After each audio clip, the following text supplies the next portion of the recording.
Well, thank you, Erica. Welcome, everybody, to our Lunch and Learn Advanced Framing and Creative Building Envelopes. I used to do just advanced framing, but it didn't really cover, the name didn't cover really what we like to talk about. It's not just nailing sticks together, there's a lot more to it. So I guess a little housekeeping. I think Erica already mentioned, put your first and last name in the chat so you get credit. And I believe there's a chat available to also ask questions if you want to type any in. That would be helpful. And if Mark is going to mention the questions as they come up, because I cannot see that chat window. So I guess our first slide here is not really advanced framing, but I like it because it has lots of lumber. But the idea is constructing top quality buildings using less lumber. And we're going to find out how much less lumber you can build with and still build a quality building that meets the building codes and is structurally sound. And I want to mention too that this presentation is a product of Codes and Standards Compliance Improvement funded by utility customers and administered by Southern California Edison and under the CPUC. So we appreciate their funding so we can all learn together. And I'll share some of what I know, and hopefully you learn a little bit more than you knew. My background is many years ago I was actually a framer. I've framed a lot of houses, remodels, custom homes, did commercial work. I used to actually work for Arrowhead Credit Union building as project manager, building their branches and remodeling branches. Done a lot of work for Edison over the years as a building scientist, doing research in a lot of areas, battery storage, heat pump water heaters, all kinds. Zero net energy was big for a long time. We did a ton of projects with Z&E. Infrared thermographer, say that 3 times real fast. And special inspection and just overall a lot of cool projects. So just wanted to give a little background.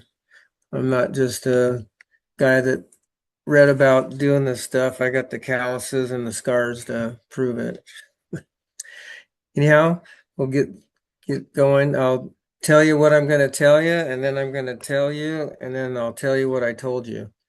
It helps us learn just to repeat things a little bit. So we want to understand what residential and light commercial wood framing basics are, like different terms for different pieces of wood. So when you're out on a job site and somebody says, hand me that Cripple or king stud, you'll know what it is and where it goes. So learn how to use a minimum amount of lumber to do the job and keep the structural integrity of the building envelope. And I also want to emphasize a bit the importance of building envelope air leakage and its relationship with thermal performance. So it's not just sticks and nails here. We're going to be talking about the whole building envelope. I also want to highlight some studies that we did and talk about what you can learn. Well, we're going to be talking about what you can learn, obviously, but discover the advanced framing payoff in just lumber, not just lumber, but time and cost savings. And what we found out too in our research is that advanced framing techniques also play into wildfire hardening benefits. So those two kind of go hand in hand. And also, we want you to understand framing factors and how they affect Title 24 energy compliance. And I just got a little subnote there, the Title 24 Part 6 compliance credits that you get with advanced framing. Now I have some Title 24 slides at the end. I don't think I'll have time to get to those really, but I wanted to include them in the slide deck. So when I send the PDF, you'll at least have those for your reference. So what is advanced framing? Years ago, I guess it's a dozen years already, we did a study with a tract home builder. We did one house in Ontario with advanced framing that out of their whole track. And I'll talk about that some more a little bit later. But we did a report on it. I worked with Will Vicent, who is now working at the CEC. He was in charge of the whole Title 24 operation in Sacramento. But he came up with a great definition of advanced framing. So I wanted to include it here. It says advanced framing techniques are a collection of wood framing strategies that reduce the total amount of wood used to construct a building and increase its effective insulation potential while maintaining the home's structural integrity. That's a mouthful, but it encompasses the whole concept of reducing wood, making it more energy efficient, but still meeting code and the structural requirements of the building. I know, but we've always done it this way. And I'm that way too. When I first learned about advanced framing, I had framed a lot of buildings. I've got a wore out shoulder from swinging a hammer, and I totally get it. When you're laying out a wall on the floor and you're putting the parts and pieces, you got the studs and the top plates and the headers, and you have a picture in your mind of what a complete wall looks like. You got the marks on the boards, the top plate and bottom plate, so you know where everything goes. And if you leave out certain things that you do for advanced framing, it looks like a jigsaw puzzle that has some pieces missing, and it just kind of I'm that way. I like everything in order, and if there's a piece missing, I can't take it. So this is why I totally understand. The familiar feels comfortable. We've always done it a certain way, but let's think about the big picture, taking out the lumber that you don't need, replacing that space where the lumber was with insulation, and that improves the efficiency of the building and the bottom line. So you're saving money and adding comfort to the building. So the building is a system. It's not just a bunch of parts and pieces stuck together, that everything performs as a system. It used to be that, you just put up some kind of shelter. We started out with tents and then maybe rock huts and things. And as we've increased the complexity of buildings, it's become obvious to us in the building industry that it is a system, and things interact with each other. So we want to talk about the energy modeling a little bit. The compliance documentation has become part of it. Optimizing framing effects, framing ratio, framing factor, it's kind of one and the same. We'll talk about that. Learning framing lingo like OC means on center, not Orange County. Well, I guess it can mean Orange County too, but not in framing. Air leakage in buildings is more important than previously understood. Structural insulated panels, SIPs, are simple and perform great. I've actually built a lot of those over the years, buildings with SIPs.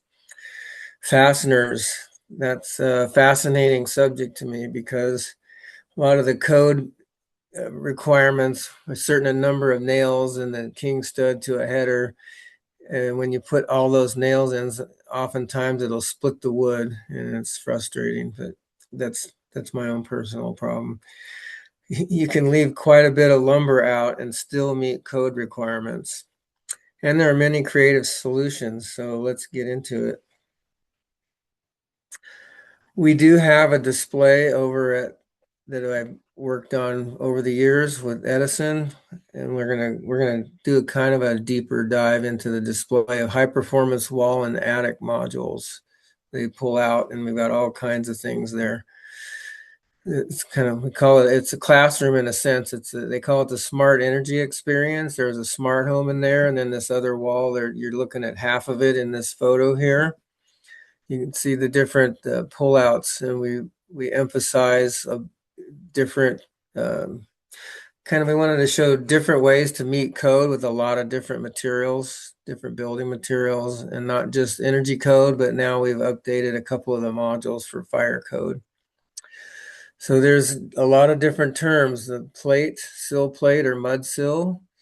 There's trimmers, there's studs and king studs, there's jack studs or cripples, there's headers, rafters, fly rafters or barge rafters, and in different places of the country, different areas of the country, they have different names for the same item in the building. So I just wanted to point that out. That's why I have multiple names sometimes for the same thing, because you may come from the South or the Pacific Northwest, and they have different names for the various lumber pieces.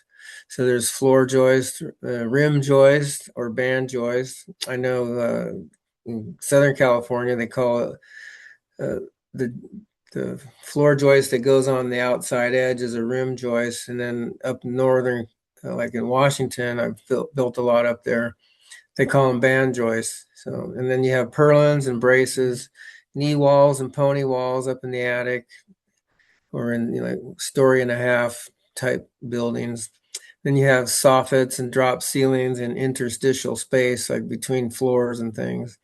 And then again, wildfire hardening is a factor too. So we like to show this classroom. It's really handy. In fact, I just taught this class 2 days ago there at Irwindale in this classroom, 3.5 hour version. So I'm going to get through as much as I can, give you some highlights today, and hopefully I don't deep dive so much that we have to skip a lot, but I want you'll at least have the slides to get into what we didn't get to today. But try and get on Southern California Edison's energy education website, and I can include that in the PDF, the link. And some of you probably already taken classes through them. But they have all kinds of stuff, and they also have a tool lending library there that's free, and they have all kinds of tools you can borrow, blower doors. I mean, you name it. They got infrared cameras. But let's go. I'm gonna get my pointer going, see if I can do that. Can you all see the laser pointer okay? Somebody just yell out yes or no, or did I lose everything? Yes, yeah, I can. Well, Yes, Okay, yes, great. we hear you. Great. great. Okay. I didn't have any sound. I thought, oh, I'm Yeah. talking to the air. All right. Let's start at the bottom. Since we're building a house, we'll start at the bottom and work our way up. So at the bottom on this particular house here, I'm going to guess this may be on a raised foundation because we have a sill plate, and you can see there's floor joists underneath there. And the sill plate is often treated so it doesn't rot because it's bolted to concrete.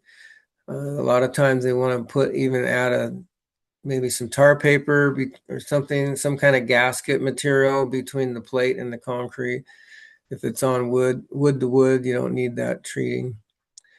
You got anchor bolts, obviously. They're in California, especially Southern California. We have a lot of seismic issues, so you have a lot more than just the old anchor bolts going on. We used to have an anchor bolt a foot from the corner and then every 6 feet, and I'm sure that's antiquated now. There's all kinds of straps and hardware that go on there. So, and here they show door bucks. I call them trimmers. Most people are calling them trimmers. Like I said, in different parts of the country, that's called different things. And here they're showing some double studs there next to these openings. The doubler is actually a king stud that nails to the header. This is the header across here. You can see that's marked.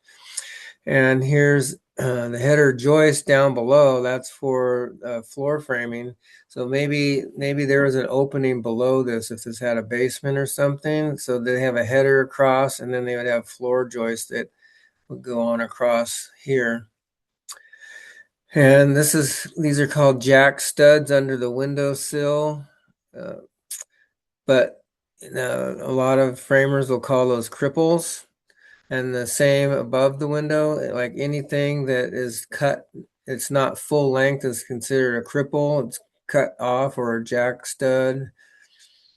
And then we have the fascia board on the outside of the rafters. This is a regular stacked roof. They call it, with the standard rafters, they call them, it's called a stacked roof. Whereas with trusses, engineered trusses is a little different. I've framed a lot with both. We've got collar beams helping to hold the rafters in place. And then you obviously have the ceiling joist nailed to the side of the rafter and then all the way across. And then in this case, you have a bearing wall here carrying ceiling rafters there. And as long as we're up here, we have the outriggers and let's see, we have just our standard rafters here. They call them common rafters. And they call this cornice, this outside rafter or this corner there. And they call this a tie beam. I believe, I'm not sure. It's hard to tell in this picture where this beam's at, what it's actually doing in this. We'll get through some other ones. Let's keep rolling. Okay, what's wrong with this picture other than I took it crooked? It's not exactly straight. I just was taking some pictures real fast, and then when I was on a job walk, and then when I went back through my photos, I thought, this would be a great one to include in the class. So I didn't Photoshop it to make it straight or anything, but let's think about this. What's going on here?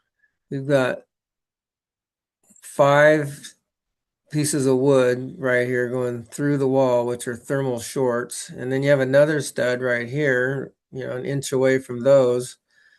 You got a lot of lumber, same amount here. And then you've got 4 sills. Obviously, you didn't need them all because the electrician cut out 2 of them right here for his outlet that's going to go above the kitchen counter. So this is where the kitchen sink is going. So we're just wondering what's going on. And let's look at the outside of that same window.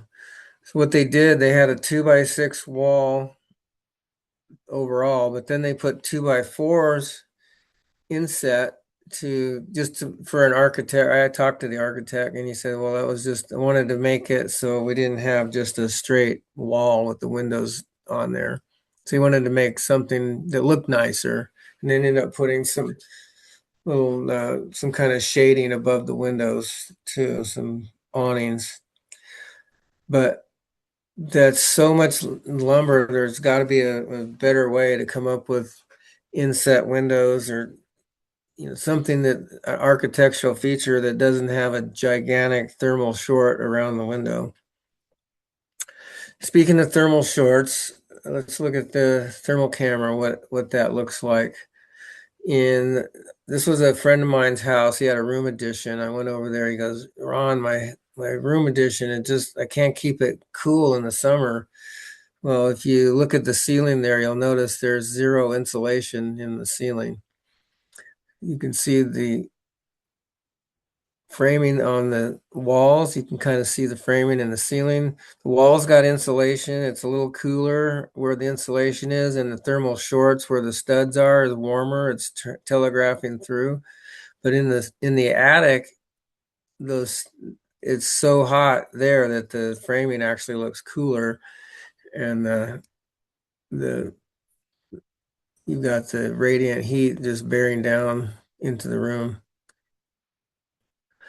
Okay, let's talk a little bit about how we can do advanced framing and how it works. So ideally, in multi-story especially, or even single story with your roof trusses or rafters, you want all the framing to line up. You want it stacked directly above the framing members that are below. So just think point loading. So you can see on the bottom there, we've got our foundation, probably a stem wall or basement. You've got your floor framing. And if this was a slab on grade, just take out all that floor framing, and then you just have your mud sill here, and then your studs would be right there on the concrete. And then each floor, you just need to make sure that you stack one on top of the other. You can be up to an inch offset, but generally just shoot for right on, and then that helps make up for field work that's never exactly as nice as the drawings.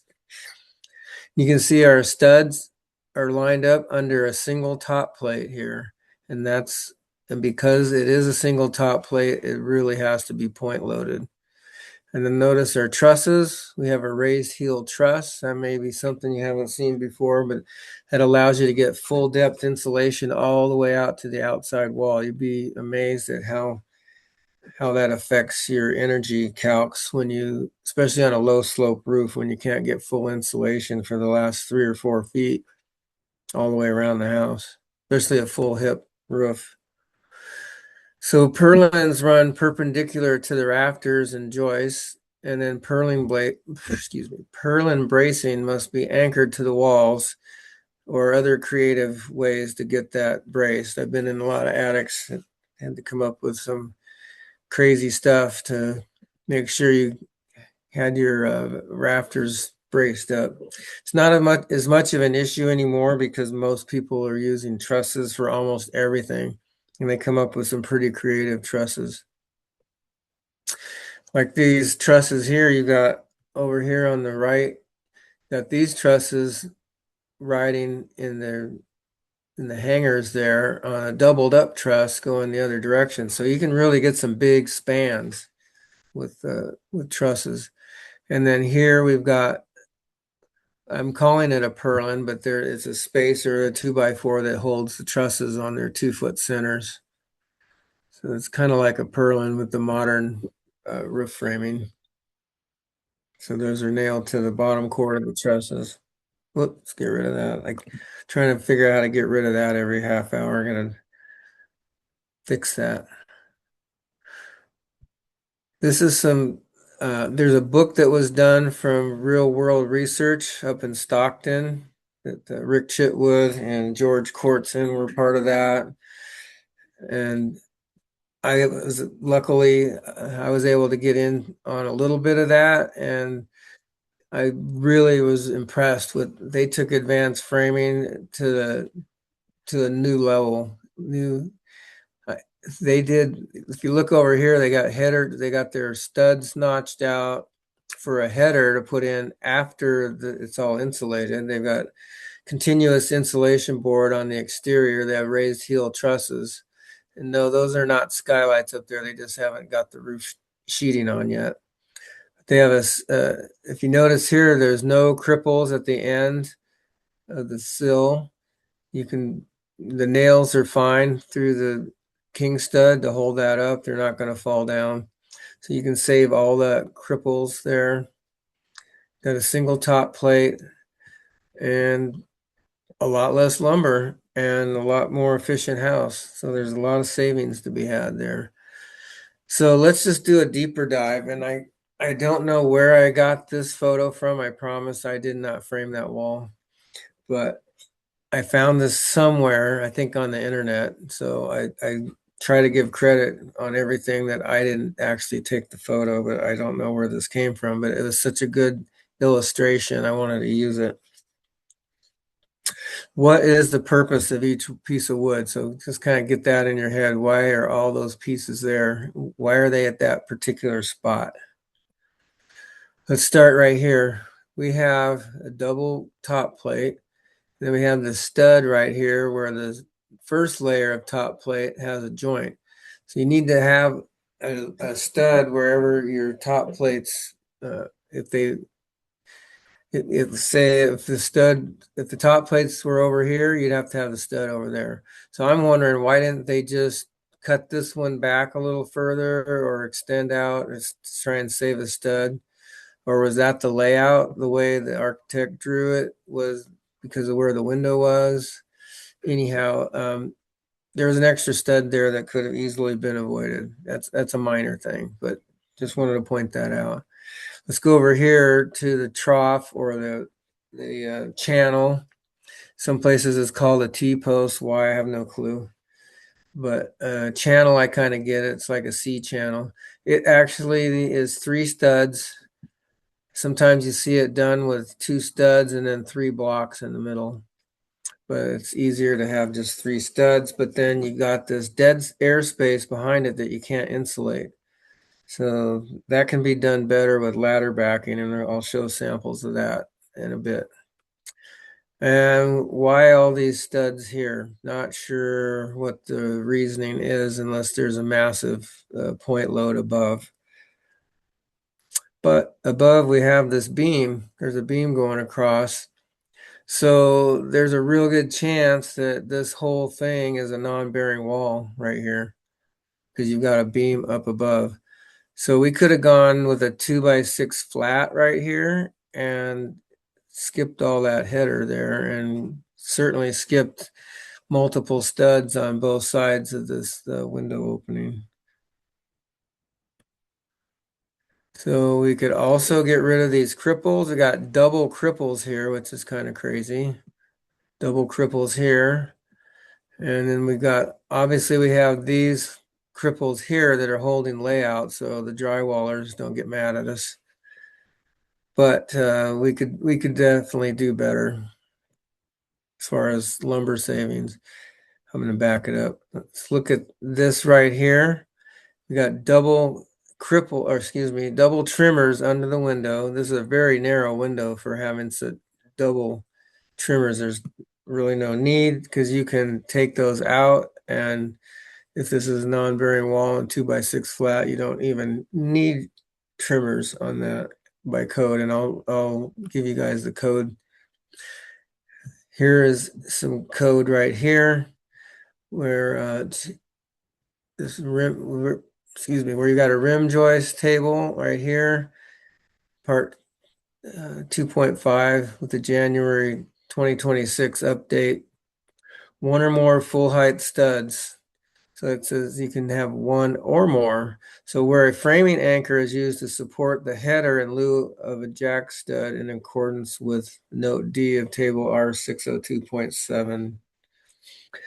So everything I'm going to show you in advanced framing, we have a code for, I believe. I don't think we missed anything. But it hasn't changed. This illustration was from the 2015, but it's still, I double checked and it's still there. So we've got point loading here again. Here they've got single sill, no cripples at the king studs. They do have a double stud here, but you got to make sure that if you don't have enough bearing here, you need joist hangers. If you got this header above the wall, you need to actually extend it past your king studs. I believe 12 inches. Yeah, 12 inches past. Double that up. So we've done this in remodels where you needed more space, get the header up into the ceiling. It's a nice solution for things. Let's talk about the headers again. Just kind of a little bit of a repeat, but headers with the hardware, you can go with no trimmers, no cripples. And there's a new concept here, insulated headers. You can laminate headers with, say, if you had 2x6 wall, you'd end up with 3 inches of lumber, but then you can go 2.5 inches of foam. And if you use a high density foam, you can get, maybe R15 inside that header. So that's a nice thing to think about. It's a little more work, but it really works slick. We have samples of that at the EEC there in Irwindale, Energy Education Center.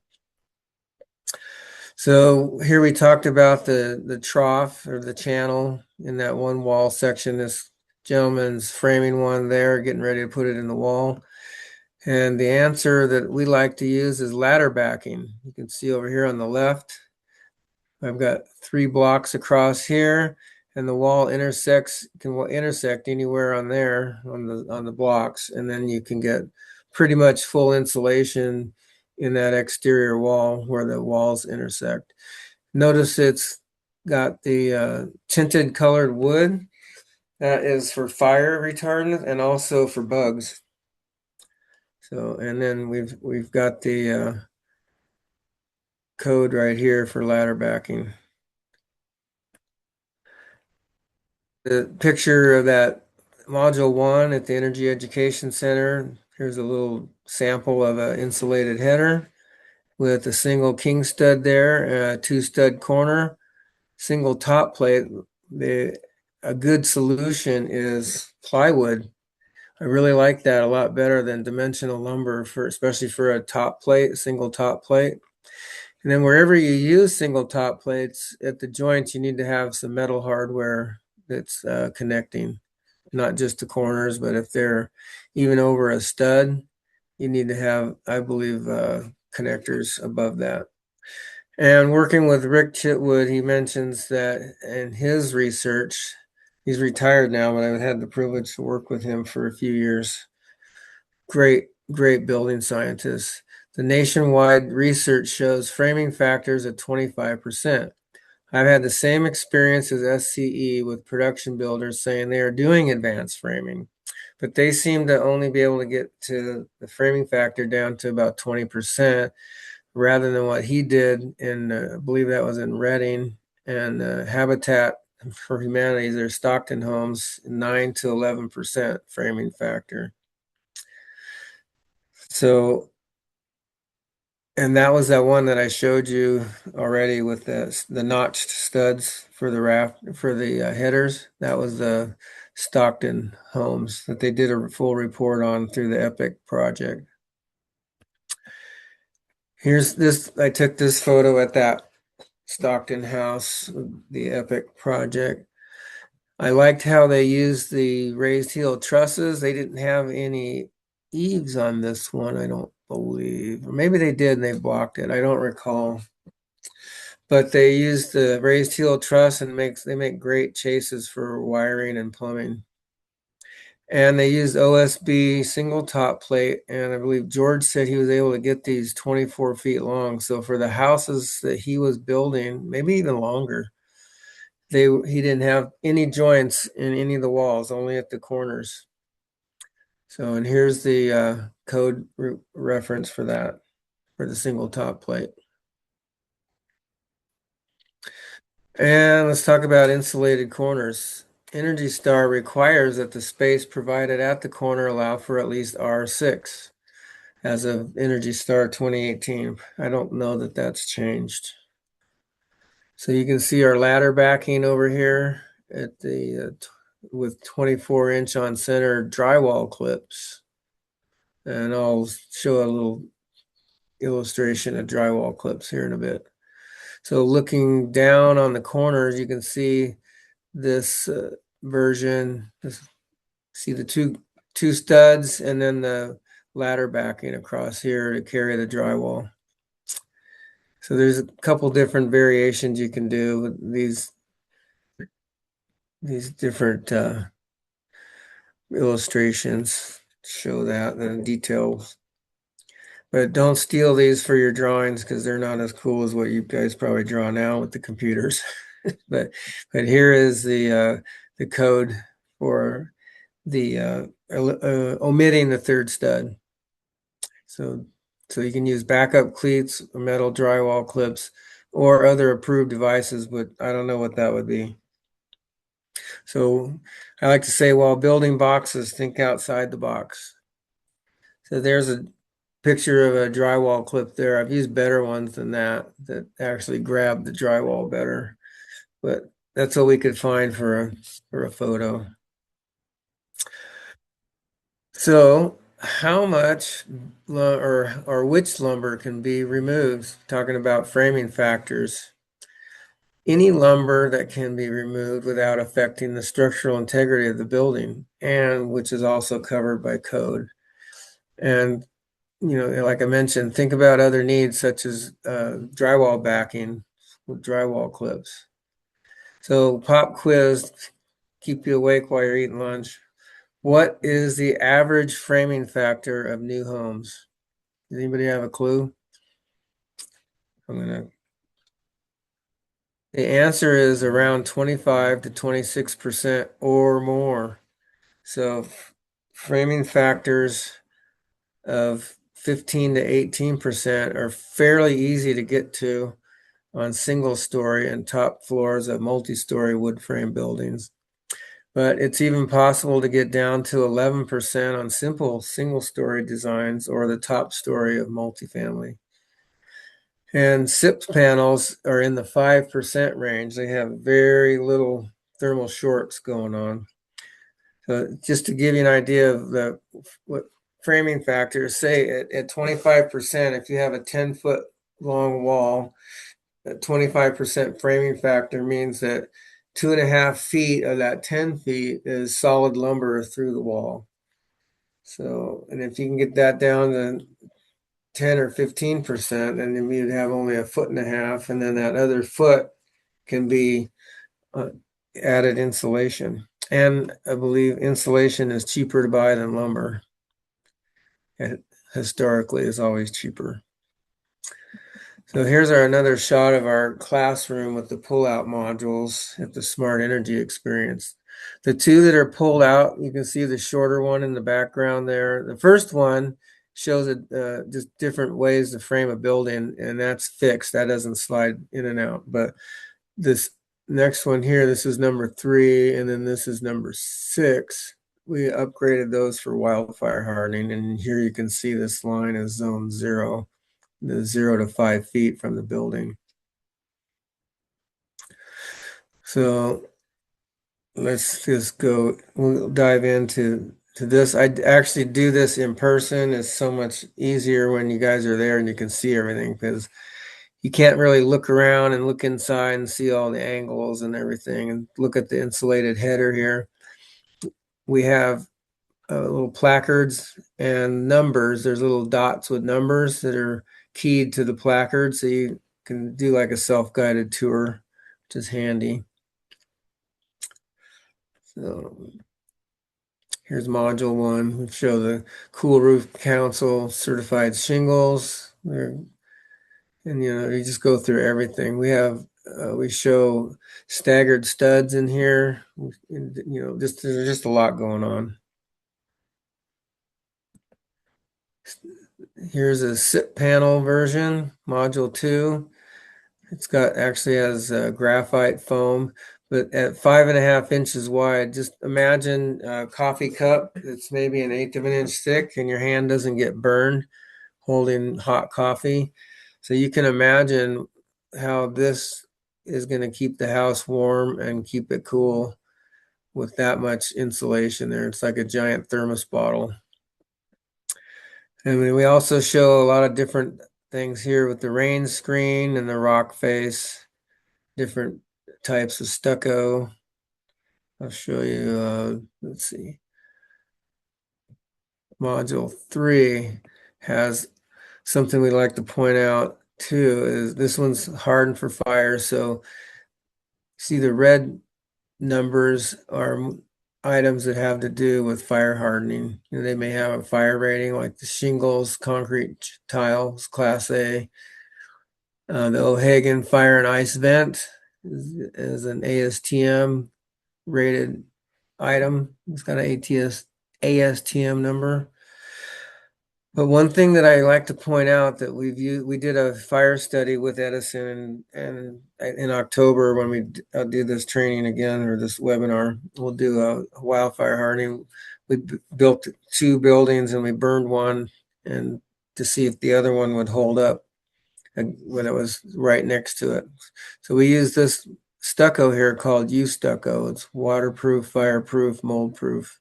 It's a proprietary blend. Anyhow, we just love how it worked. Trying to think. Well, we've got insulation in here in the attic, so you have basically a semi-conditioned attic with this setup.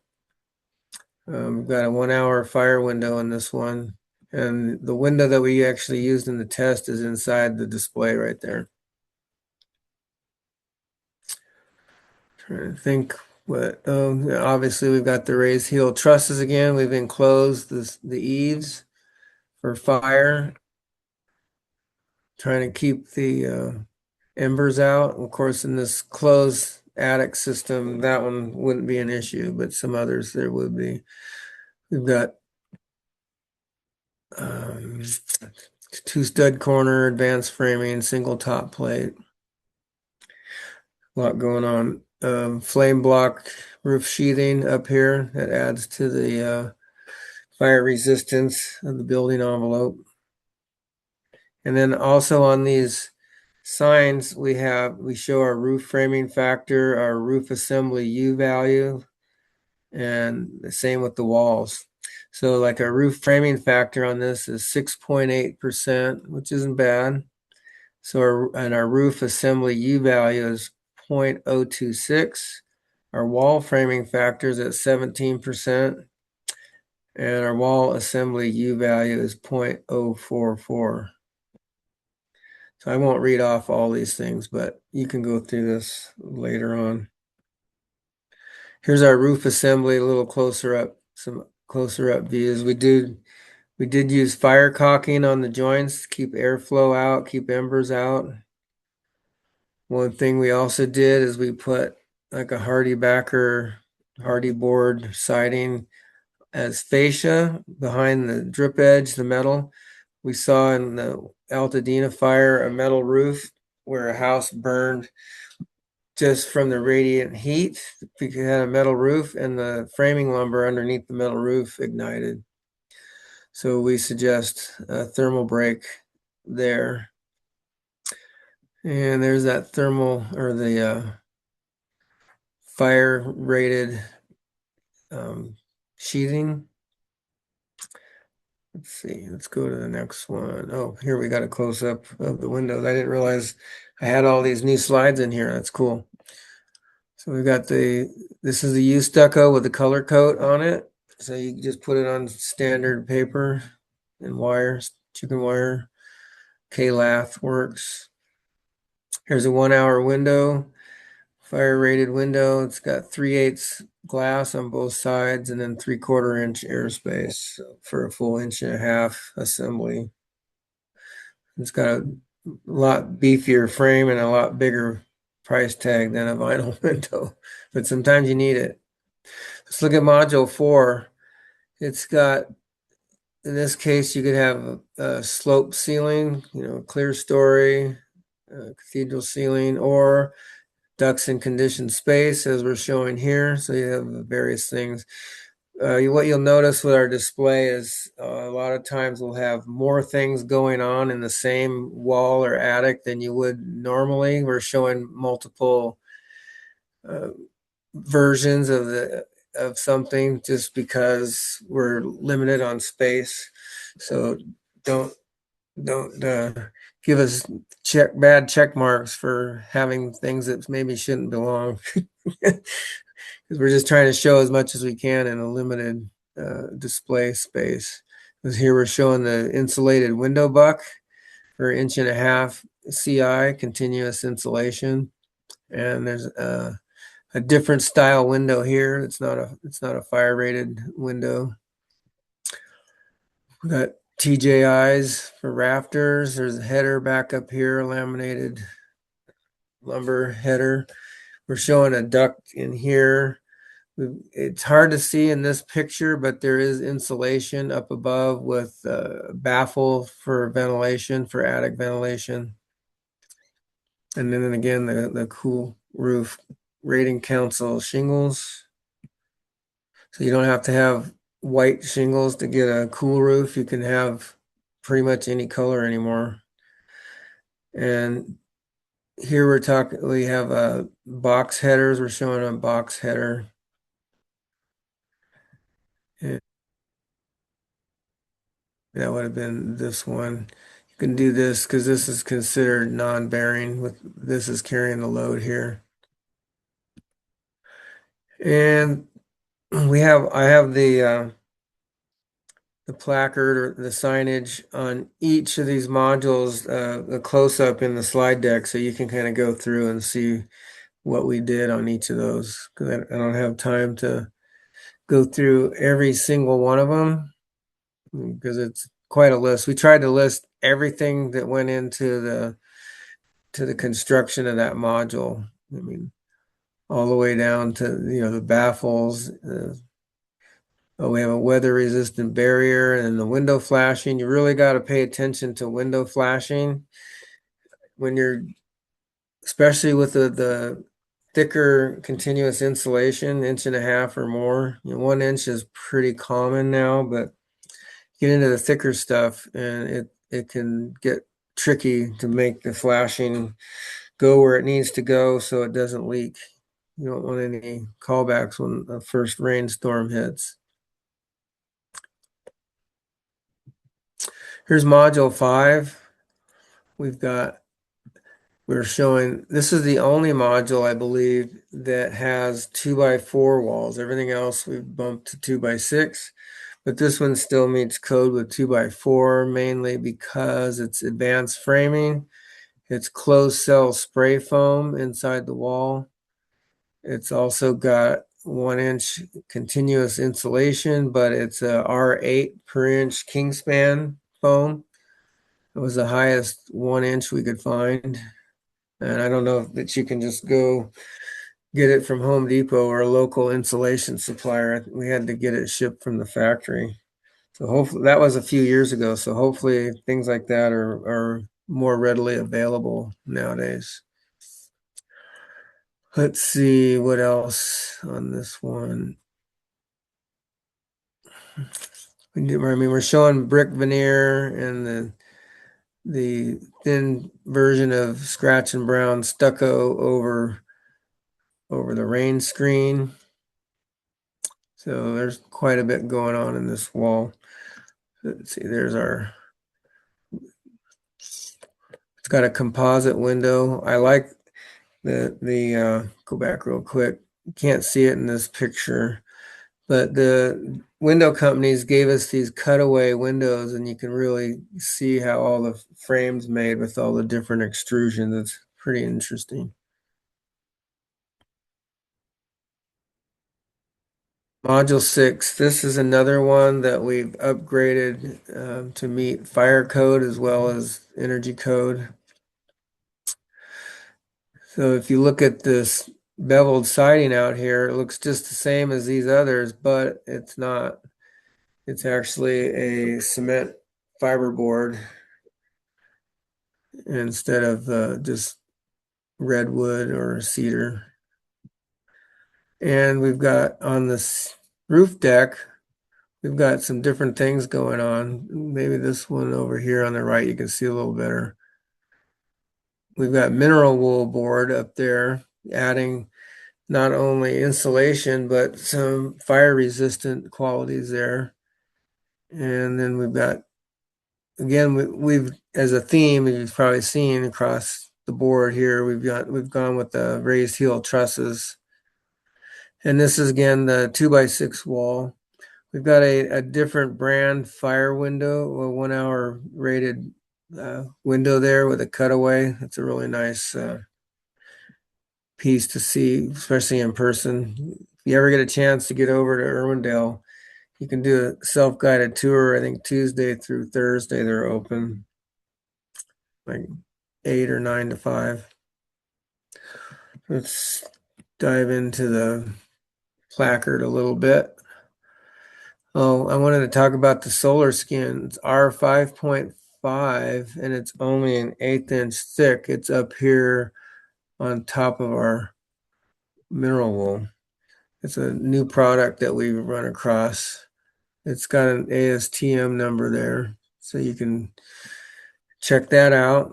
And almost everything on this module has got the red seal on it, the red tab for FR issues, fire resistant construction, or ignition resistant.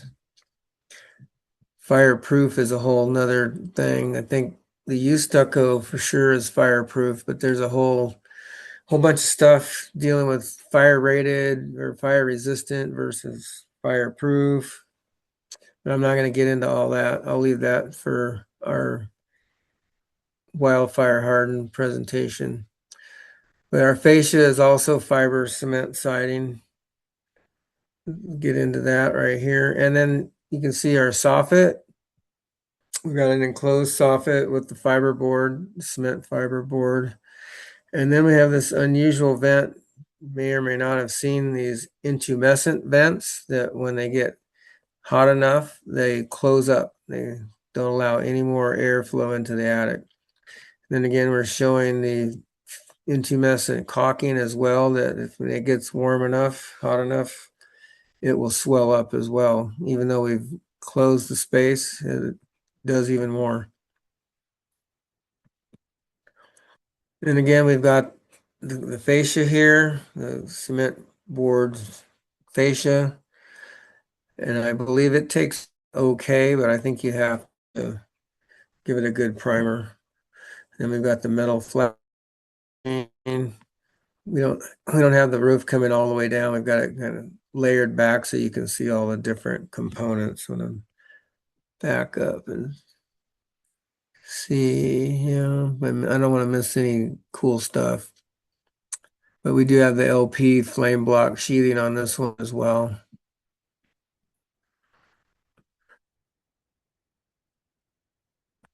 And then you can look at the bottom there. We also, on the siding, we have the mineral wool 1-inch continuous insulation on the exterior. And mineral wool is actually just spun rock, or somehow they make it out of rocks, like fiberglass, spun glass. Well, mineral wool is same thing, but out of rocks. It's kind of a neat product. I like it. And it does carbon sequestration as well. So here's our concrete siding. It looks great. We painted it, no issues. Of course, it's not in the weather there. In the weather, our paint may not look as nice after a few years. Okay, time to stretch. Okay, we stretched. Yeah, here's our fire window sample. I wish I had a cross-sectional photo of that because it's interesting to see how they build them. Let's take a look at module 7. Module 7 this is insulation on the bottom. It looks like river rock, but it's actually, I believe it's isocyanurate foam. And I don't recall the R value. But then we've got another window and just another different way of framing. Here we see our single top plate, single 2x6 flat here because this is non-bearing because this truss is up here. I know it's kind of a repeat, but you'll get the concept. You'll know it after this for sure.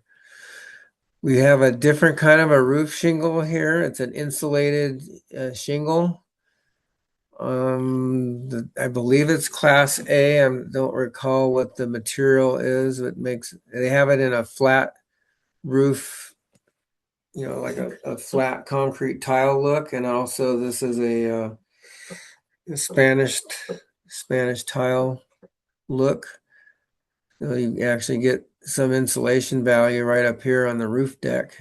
So you're keeping your attic cooler because attics can easily be 140 degrees. And if you got ductwork up there, your AC is going to work harder and not last as long. So that's something to think about. Or bury your ducts in the insulation or go with the insulated roof deck. And here's a composite window, I believe, or maybe it's fiberglass. I'll have to check our placard when we get to it. And it's got this has got the pink board, which is, it's the, oh gosh, I forgot. I gotta look it up. There's two kinds of foam board. There's the bead board and the extruded polystyrene. I believe that's what it is. And then we've got aircrete. Oh, that's something I wanted to bring out. It's a aircrete is like a cementitious foam that's sprayed in the wall cavity, like comes out like shaving cream and then hardens up after a while. I guess I don't have a close up of that, but it's inside the wall cavity, and it's great for retrofit as well. You can see it like here and here. It just looks like a gray, whitish gray foam. But it's great for retrofit in older homes that have really old fiberglass bat insulation. A lot of that shrinks down to maybe like 2 inches or collapses inside the wall, and you got air gaps everywhere. This aircrete will go in there and fill all the gaps and insulate your wall. So, but you do have to poke a lot of holes in it. I suggest doing it from the inside instead of the outside. It's easier and better to patch the drywall than stucco or siding. More cost effective, but you gotta deal with the mess inside the house and moving all your furniture. It's a great solution in some cases, especially older homes. So let's look at the last module 8. It has blow-in fiberglass in the walls and just standard fiberglass bats in the attic. I'd like to point out something a little different is the wedget foam on the roof. A lot of times when you're retrofitting a roof, or excuse me, redoing it, a lot of times the tile will be fine, but they have to take it off and reinstall the paper as the old paper is rotted away. But the tile's good. So if you're in that situation or just putting a new roof on and it's tile, think about this wedget foam. You have to go with 2x2 battens instead of 1x2. And then you have these wedges of expanded polystyrene that make up the gaps and give you an insulated roof deck. So that's a pretty interesting product that we've run across over the years. Then you've got another different style window there. That could be the fiberglass one. I don't know every product, every one by heart where it goes, but I got a pretty good idea. And then back to the wood lap siding. So we just have the wood lap siding across the whole front of the display, except for the one that's the cement siding. But that way it all looks uniform. So here's our above deck rigid foam wedget EPS, and then the 2 layers of grade D building paper, OSB sheeting, all the basic stuff. Engineered raised heel truss we did again. Fiberglass bat insulation. So we have 12-inch thick bats at R38, double top plate. We did some standard framing on this just so people that have never seen framing could just see how typically things are framed. Although most everything in the display is advanced framing, some version of. So we had the blow-in fiberglass with netting. That's sometimes called blow-in bats, bib insulation. Showing another style of window buck here. And then the 3 layers of window flashing and our weather-resistant barrier. This has the polyiso cyanurate, polyiso for short. 1 inch gives you our 7.2. We also have vinyl window lap sidings and then the simulated slab on grade. And this is showing just kind of the standard wall frame that's you'll see in a track house or situation. Here we got a wall framing factor of 26%. But we were able to get our assembly U factor to 0.041. I'm not sure if that meets the new 25 code or not. Some of you online may know better than me. I know we're looking at updating this. We built this originally several code cycles ago. So we tried to future-proof it somewhat by beating the code by quite a bit, but now the code's catching up. So we've got our roof framing factor is 6.8% and then a roof U factor of 0.021. So again, how much lumber is enough? So less lumber is less fasteners, less hardware, less fuel. And it's also less labor and more profit for the builder and the owner.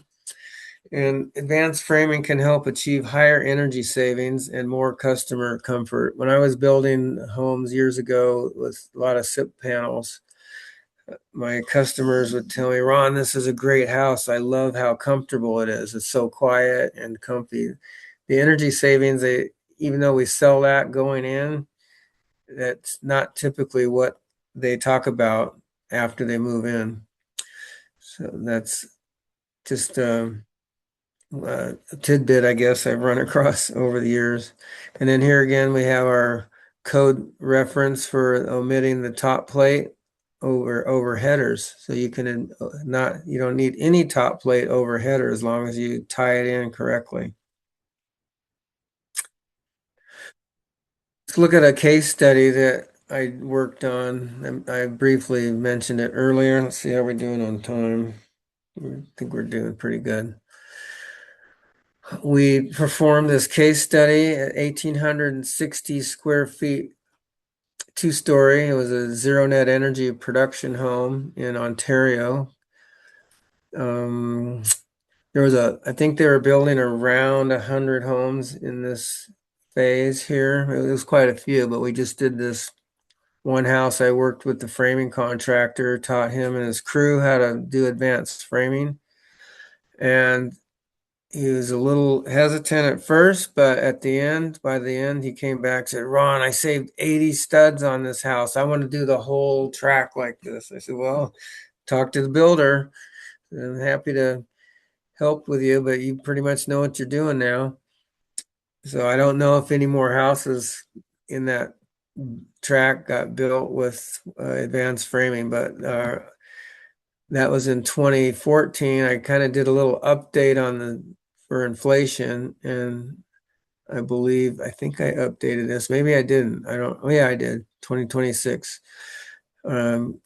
We saved probably over $800 when you consider the lumber and the nails and the labor time. I estimated it saved just maybe under 4 hours of work.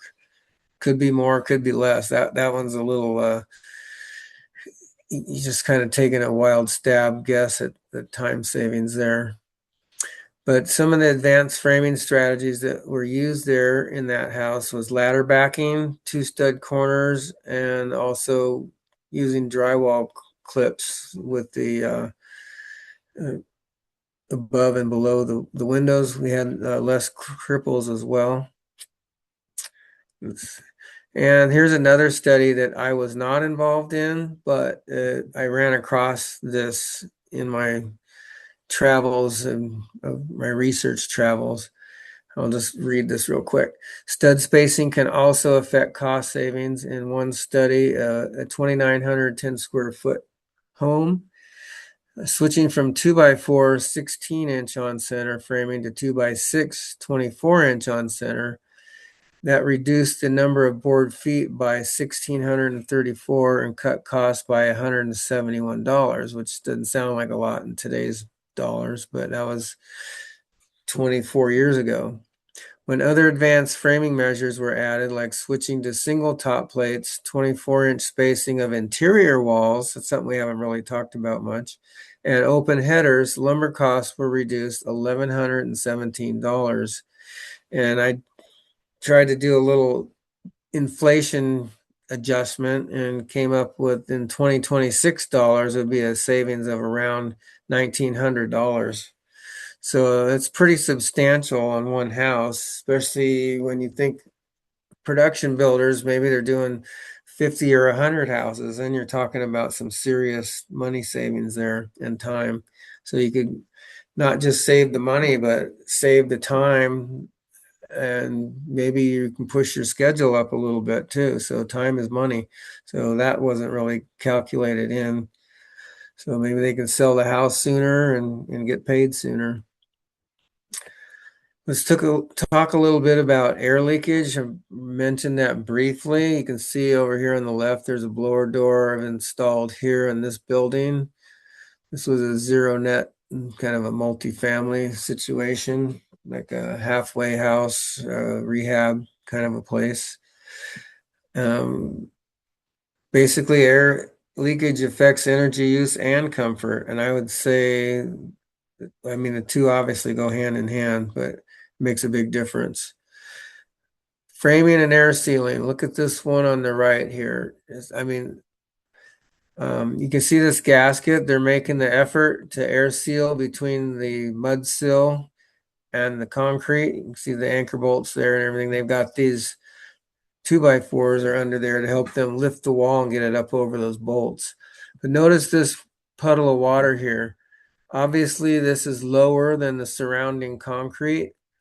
So they should have probably at least doubled the gasket there in that area. And I don't know why this gasket's going up over the anchor bolt right there, but that's not so good either. But you can see the challenges of building a straight, tight house, having to frame walls out here in the dirt, laying every which way.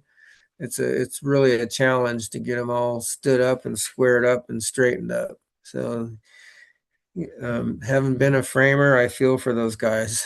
It's a ton of work. And just real quick, different insulations act differently. They perform differently. These may be all rated about the same. When you get over to Irwindale, take a look at this display. You got the ping pong balls with the heated box here with the fan pushing air through the insulation. You can see the fiberglass. This ball is really bouncing. It's got a lot of air going through. And with the cellulose, blow-in cellulose, it's up there, but it's not moving nearly as much air. And then you can see with the thermometers too that it's not as warm. It's not passing as much air. And then the spray foam, that ping pong ball is not moving at all. And then when you listen, we got bells behind there and they're all the same. And the fiberglass is loudest. And then this cellulose is less loud. And then the foam is much quieter. So just to let you know that insulation is not all created equal, even though it may have the same R value. Performance wise is totally different. It's something that we ran across a long time ago. And the infrared camera tells the story also. And as I just mentioned, the spray foam helps air tighten the building envelope significantly. You can see it's got its own challenges. See over here on the right, they've got they're spraying this, and they put these racks up against the wall to try and they're using open cell and trying to keep it within the wall cavity. And they got to come back with rasps and files and scrape it back to the stud. So it's an issue. It's difficult, but doable. I mean, they got it down. They go through it pretty quick. I had to make sure I didn't get the spray foam on my camera. I got closer than I probably should have, but I want to get this. You can see he's got a baggie over his head, and then he's got a breathing hose breathing that. Let's talk about something that's maybe free and, well, almost free labor. Ron, If the excuse me if I, labor's Ron, if I could just jump in. This is Mark. I just wanted to give you a little 20-minute heads up. Gotcha. Just Okay. continue, please, but just 20 All minutes. right. Thank you. Thank you, Mark. Yep. Yeah. Okay. We got a radiant barrier roof sheathing. It's the labor is the same to install it, although there's a little incremental cost for the radiant barrier, but it works really well. Another freebie in a way is the HVAC. You can upgrade that, and it's pretty much the same labor to install. So that's something to consider. And thinking about alternative building envelopes that reduce thermal bridging. There is, I've talked about structural insulated panels a little bit, but there's also insulated concrete forms, ICFs, dual hollow wall, like BAMCore is one I've seen at the local shows.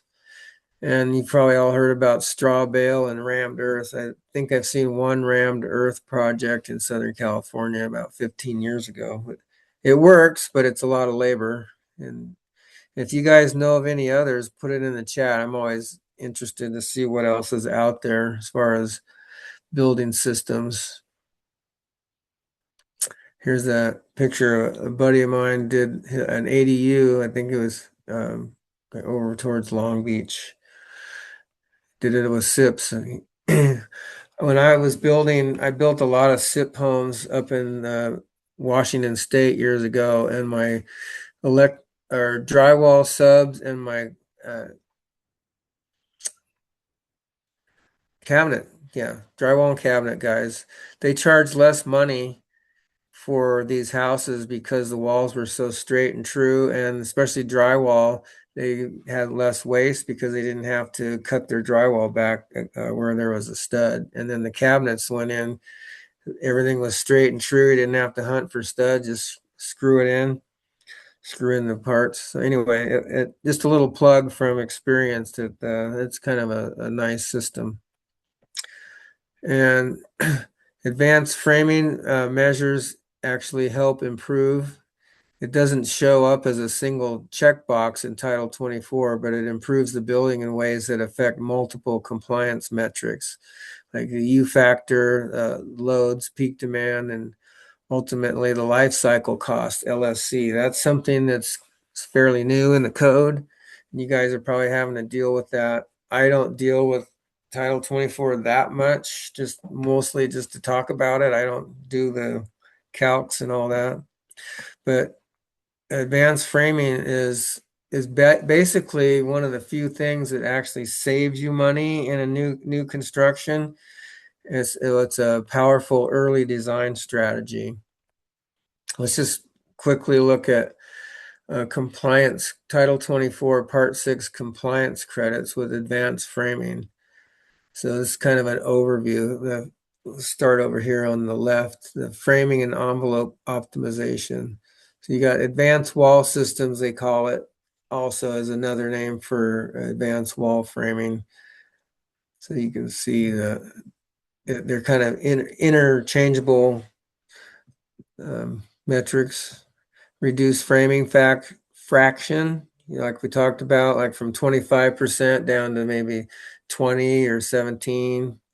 Continuous insulation is an important one to include with your advanced framing. High performance wall assemblies. You can see the JA4. There's different references here. Alternate, excuse me, alternate envelope systems like SIPs and these other alternates. You can get credit there. And then there's also credits for reduced infiltration. Now, it used to be you could just call it out, say I'm doing it, but now you got to prove it with blower doors. So, continuous air barrier design, quality insulation installation. Say that 3 times real fast. That's why we just call it QII. But that's a big part of what you got to go through to verify. You need to verify your sealing. So now you got probably an extra subcontractor nowadays, air sealing and insulation, or maybe the insulation contractor picks that up. And then you got window improvements, reduced U factor, optimized solar heat gain coefficient, and high performance glazing. And you get credit with non-vented attics. It's a great way to go, especially with fire issues that we've got.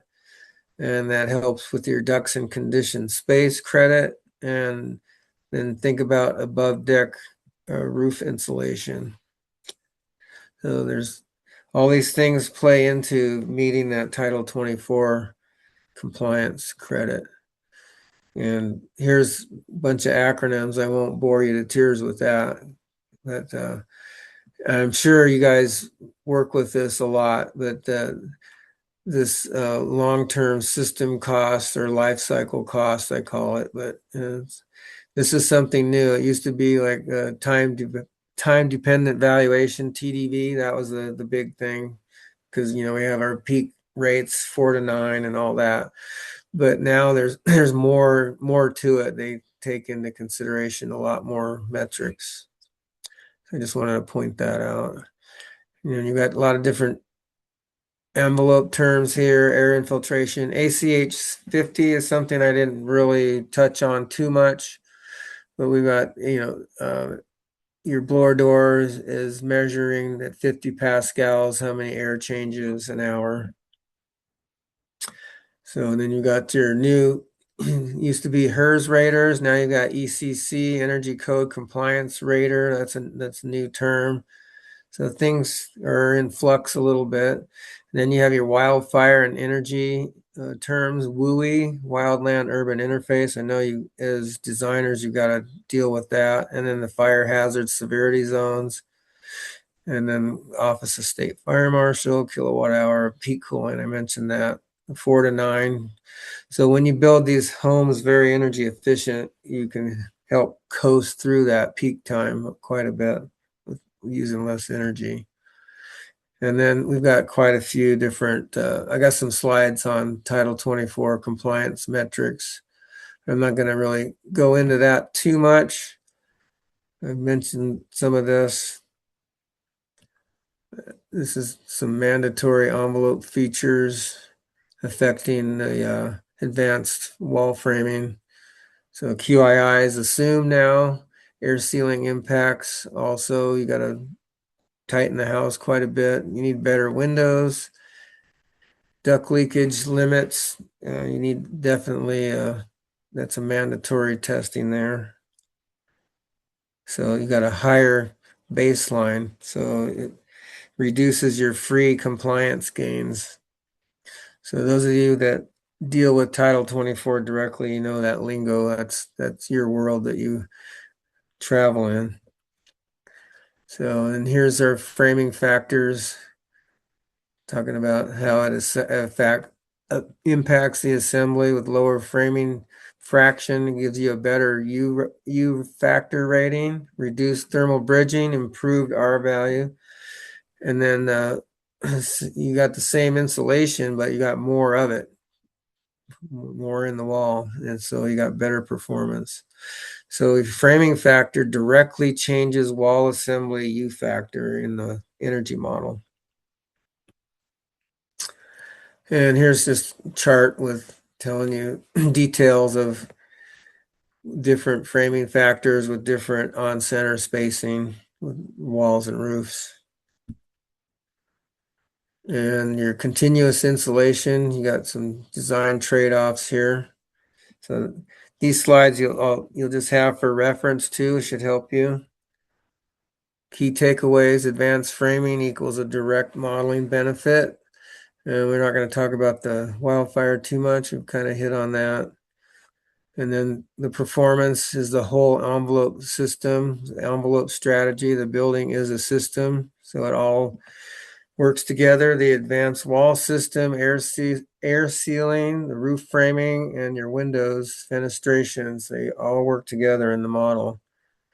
So in your framing layout, when you do advanced framing, hopefully just put it on the plans. I know software now lays out every stud, so it should be a lot simpler to get that to the builder, the guys in the field putting the sticks together.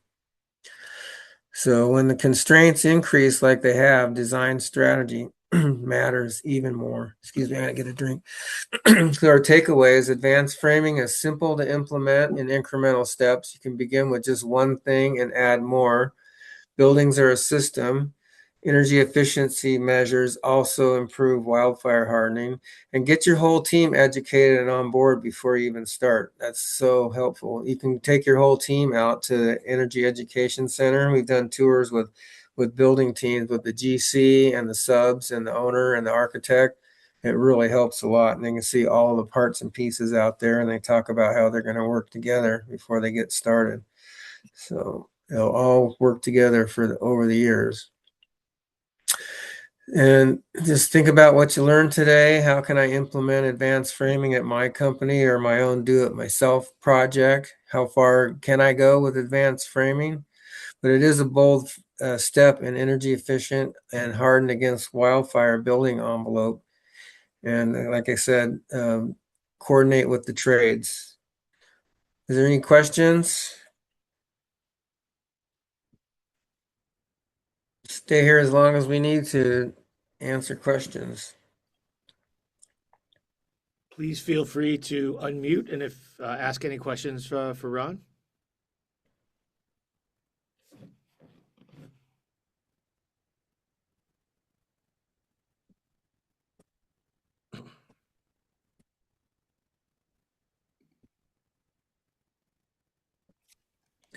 I got a question for guys and gals on the call, if they've learned anything new, I'm happy.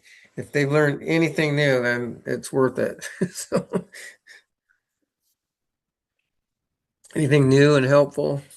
And if you're going to use any of it, that's the goal, to help you guys build better buildings.